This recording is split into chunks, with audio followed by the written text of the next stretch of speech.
1Samuel29. Then the Philistines gathered together all their armies at Aphek, and the Israelites encamped by a fountain which is in Jezreel. And the lords of the Philistines passed in review by hundreds and by thousands, but David and his men passed in review at the rear with Achish. Then the princes of the Philistines said, "What are these Hebrews doing here?" And Achish said to the princes of the Philistines, "Is this not David, the servant of Saul king of Israel, who has been with me these days, or these years? And to this day I have found no fault in him since he defected to me." But the princes of the Philistines were angry with him, so the princes of the Philistines said to him, "Make this fellow return, that he may go back to the place which you have appointed for him, and do not let him go down with us to battle, lest in the battle he become our adversary. For with what could he reconcile himself to his master, if not with the heads of these men? Is this not David, of whom they sang to one another in dances, saying, Saul has slain his thousands, and David his 10,000s? Then Achish called David and said to him, "Surely, as the Lord lives, you have been upright, and your going out and your coming in with me in the army is good in my sight. For to this day I have not found evil in you since the day of your coming to me. Nevertheless the lords do not favor you. Therefore return now, and go in peace, that you may not displease the lords of the Philistines." So David said to Achish, "But what have I done? And to this day what have you found in your servant as long as I have been with you, that I may not go and fight against the enemies of my lord the king?" Then Achish answered and said to David, "I know that you are as good in my sight as an angel of God, nevertheless the princes of the Philistines have said, He shall not go up with us to the battle. Now therefore, rise early in the morning with your master's servants who have come with you. And as soon as you are up early in the morning and have light, depart." So David and his men rose early to depart in the morning, to return to the land of the Philistines. And the Philistines went up to Jezreel. 1Samuel31. Now the Philistines fought against Israel, and the men of Israel fled from before the Philistines, and fell slain on Mount Gilboa. Then the Philistines followed hard after Saul and his sons.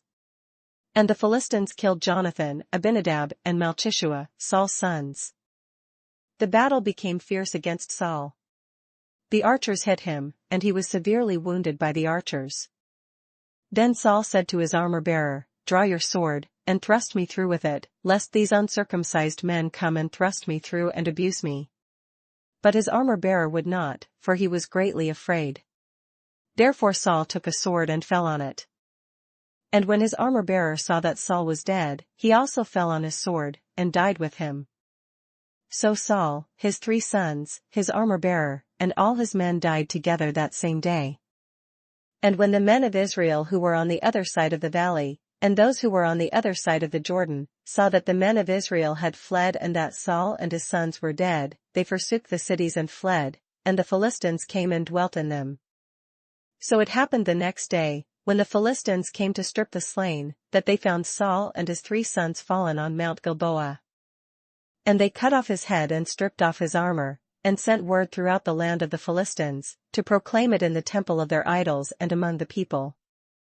Then they put his armor in the temple of the Ashtoreths, and they fastened his body to the wall of Beth-shan.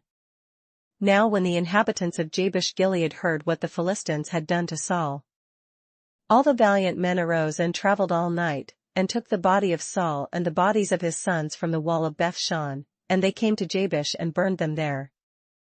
Then they took their bones and buried them under the tamarisk tree at Jabesh, and fasted 7 days. Psalms 133. Behold, how good and how pleasant it is for brethren to dwell together in unity. It is like the precious oil upon the head, running down on the beard of Aaron, running down on the edge of his garments.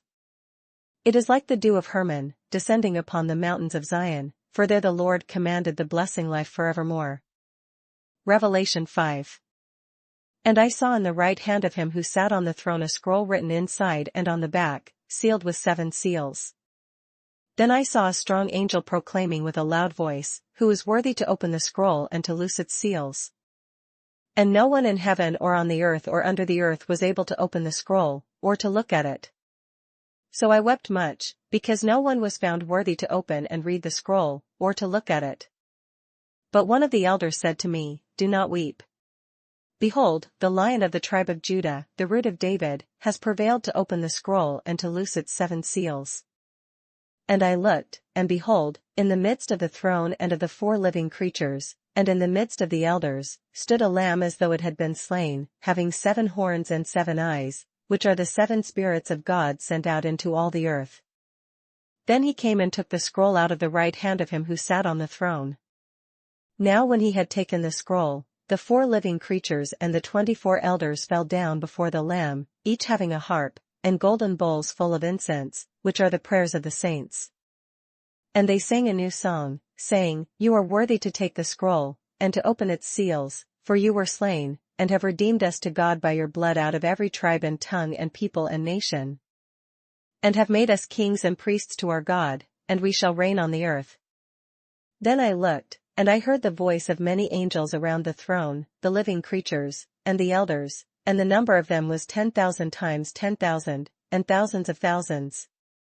Saying with a loud voice, Worthy is the Lamb who was slain to receive power and riches and wisdom, and strength, and honor and glory and blessing.